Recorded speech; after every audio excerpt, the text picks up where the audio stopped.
សូមផ្ដាំទៅស្រីមិនដូចសំដីអូនចោតបងទេក្នុងបេងដូងបង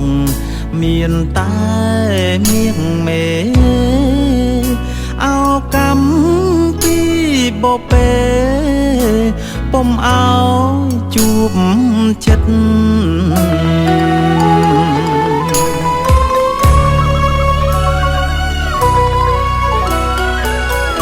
អូនហើយនឹងបងរៀនថ្នាក់រួមគ្នាពុំងារថាបងគ្មានបាញ់ដងពិតសារភាពថាស្នេហ៍លើស្រស់រមិតចិត្តបងអាណិតហើយសែនស្រឡាញ់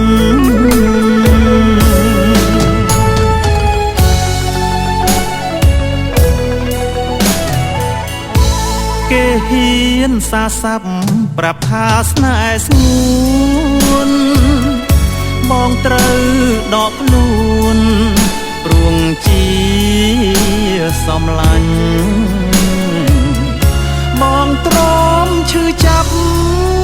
កើតទុកតោមនិញសុខចិត្តចោះចាញ់ដើម្បីរូបអូន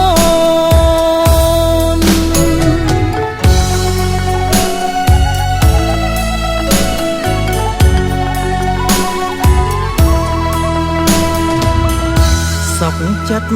សំឡាប់បេះដូងស្នេហាមិនអោយប្រេងឆាមិត្តភាពមកសាបសូន្យស្នេហាត្រីកោណគេបងនឹងអូនអងអោមាសួនបងយំស្ដាយនឹងរូបស្រី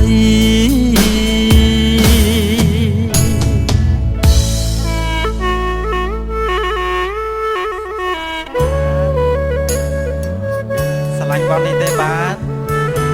អរគុណ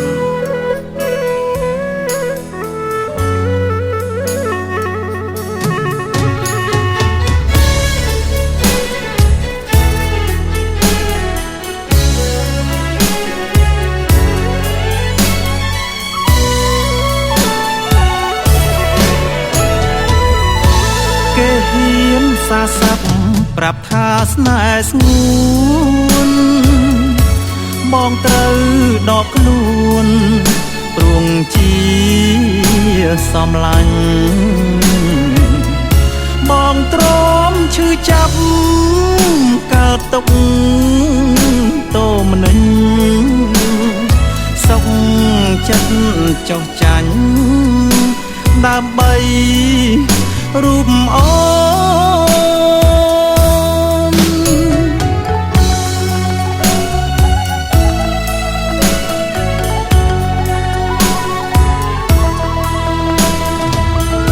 គុំឆ្វាំងមេត្តាប្រាប់ដល់ភូមិធំកុំសើចកុំយំអូកងធ្វើអ្វីភូមិបងខ្ញុំទេកើតទុករីករាយសូមអោយរូបស្រីផុតទុកបានក្តីសុខខា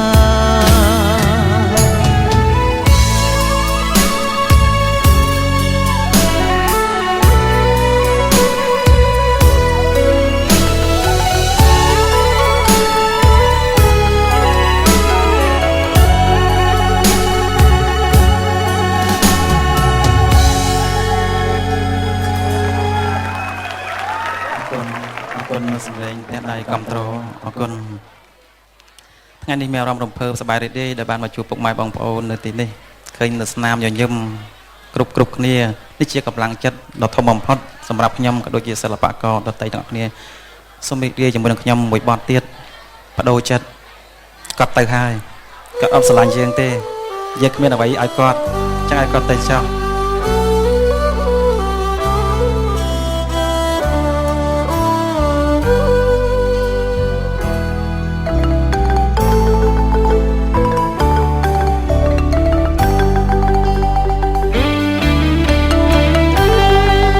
រកស្មានមិនត្រូវចិត្តពើ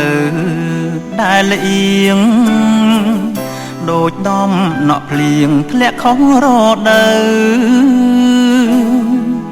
បងច្រៀងលួងលោមស្នេហ៍មៀងមេអូនកេងកាយផ្លូវ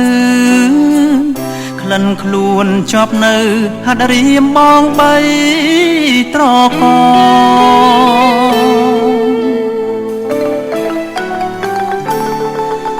នឹកឃើញអនុស្សាវរីយ៍ថ្មីថ្មីនឹកឃើញទេស្រីចាំទេនួនល្អមុនថាស្រឡាញ់ពេលនេះអូនប្រែបែកខ្នងអូនធ្វើឲ្យបងដូចស្លាប់ទាំងរួង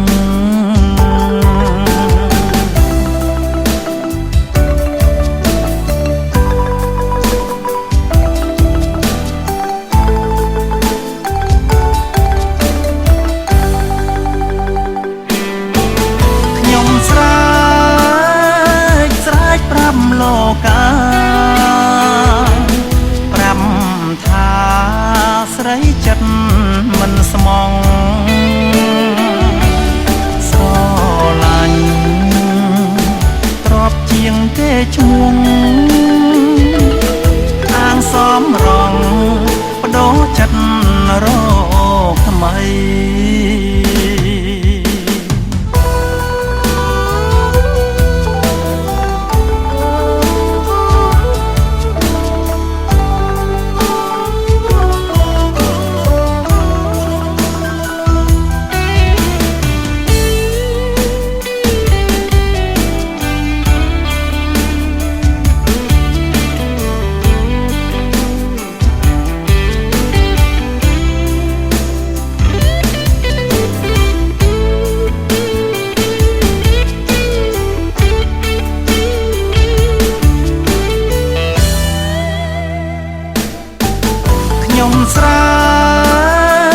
ស្រែកប្រាប់លោកាប្រាប់ថាស្រីចិត្តមិនស្មងស្រឡាញ់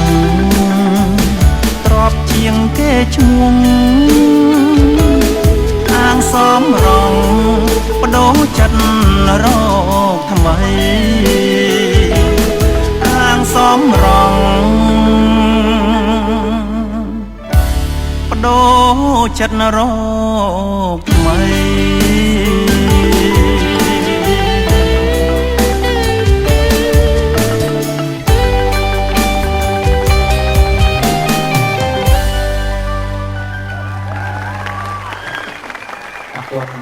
អរគុណបានអរគុណនៅសម្លេងកំត្រអរគុណច្រើនបាទជម្រាបសួរចា៎ជម្រាបសួរ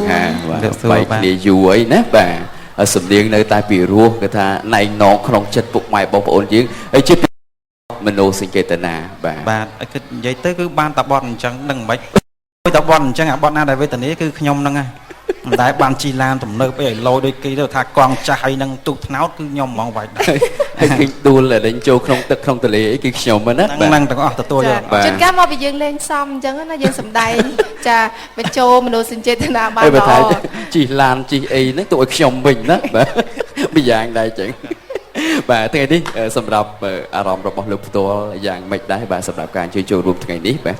បាទហើយសម្រាប់ថ្ងៃនេះខ្ញុំបានមានអារម្មណ៍រំភើបសប្បាយរីករាយដែលបានឃើញពុកម៉ែបងប្អូនក៏អញ្ជើញចូលរួមមកទស្សនាផ្ទាល់ក៏ដូចជាមកគាំទ្រនៅវិស័យសិល្បៈពេលដែលច្រៀងជាប់ចឹងទៅគាត់ផ្ទះដៃគាត់គាំទ្រចឹងសូមថ្លែងអំណរគុណដល់ពួកគាត់ទាំងអស់គ្នាហើយព្រោះថានេះគឺជាកម្លាំងចិត្តដ៏ធំបំផុតសម្រាប់សិល្បករមិនថាទាំងរូបខ្ញុំទាំងសិល្បករដតីទាំងអស់គឺគាត់ចង់បានណាគឺគាត់ចង់បានតែប៉ុណ្្នឹងទេ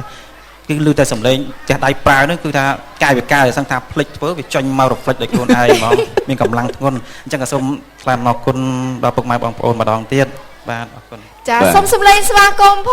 ង បាទលើកនេះសម្រាប់មកទីសិននេះបាទអូនជួបគ្នាជាបន្ត ជួបគ្នានៅវគ្គក្រោយទៀតចា ខ្ញុំនៅវគ្គក្រោយទៀត